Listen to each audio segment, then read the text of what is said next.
We've got Mr. Scott Bauer. He's the CEO of Prosper Trading Academy. He's with us here this morning to talk currencies. Scott, this week, first of all, thanks for joining us here on a Monday morning and appreciate you giving us part of your day. This week kicks off another round of closely watched central bank activity. This week, Thursday, we have the ECB. And, well, let's just begin there. I'm starting to hear of increased speculation of a cut, potentially 10 basis points. What are you expecting to hear from Mario Draghi? Yeah, I mean, he's got to be super dovish, and like you just said, the expectation has risen. It's now over 50% of an expected rate cut. I think from minus 0.4 to minus 0.5. At a let's say a worst case scenario or a minimal scenario, he'll come out and say that we expect to cut rates in September. But like you said, Ben, the expectation is of a cut here, and the bottom line is the economy is just dragging along there, and they really feel the need for this stimulus. Yeah, you know, I'm glad you mentioned the potential for a September cut and a hint towards that, because they normally cut on their forecast meetings, and this would be a little bit premature if they did.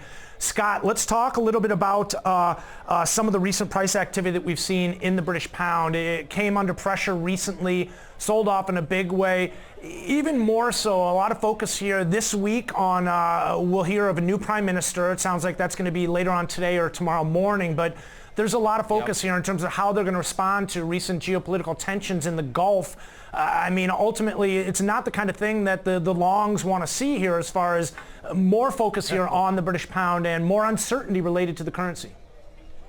Well, that's what it is. It's all about uncertainty. And not only do we have the Brexit uncertainty and who the next, prime minister is going to be, but now the tension in the Gulf. So the market doesn't like uncertainty. The pound is as low as it's been in over 2 years here. And I've read some expectations that see that if the uncertainty about Brexit continues, and if a no Brexit or a hard Brexit, is really the possibility, that the pound can go as low as 110. So it is really weak right now, and there's just so much pressure.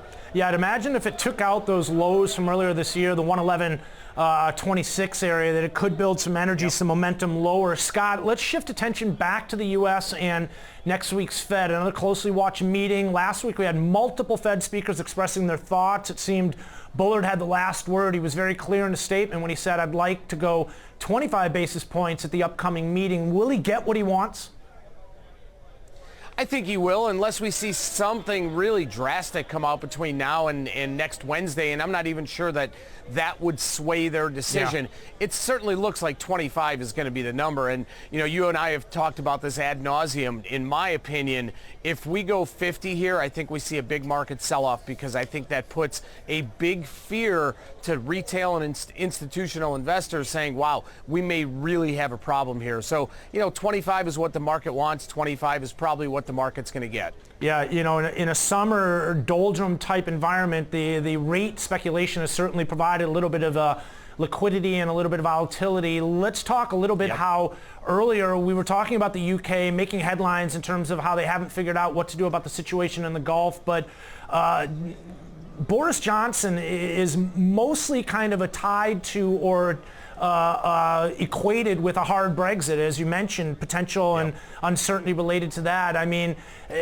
is it going to be as bad as people think it's going to be, Scott? I mean, we're hearing about planes falling out of the sky and major concerns. I mean, ultimately, that seems to be a bit extreme to me. It usually isn't, right? There's always the anticipation of an event, which leads to the volatility. And I'm not saying that we're not going to see the hardline exit, and we're not going to see some more uncertainty in the marketplace. But I think what's happening right now is the market is anticipating the worst. And I'm not sure that we know what the worst is, because 2 years ago we thought the worst could have been maybe an exit in 6 months at that point, and now we're over 2 years in. So I do think that the market is anticipating the worst right now, though.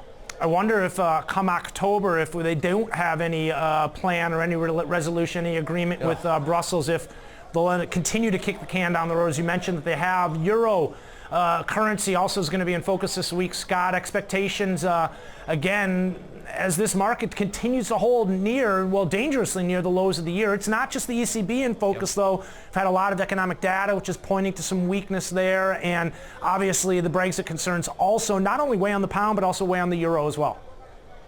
No doubt, and the numbers coming out of Germany recently are really bad. You know, there's really no way to describe it other than really, really weak, really poor. So there's lots of pressure here. I mean, there's Draghi, everyone out in the ECB right now has got to be just scratching their heads and really wondering what the heck has happened. I'm serious. I mean, it's really, I'm not trying to portray the picture like you just said of planes falling out of the sky here, but you know, the economic weakness going through the Eurozone right now is pretty poor.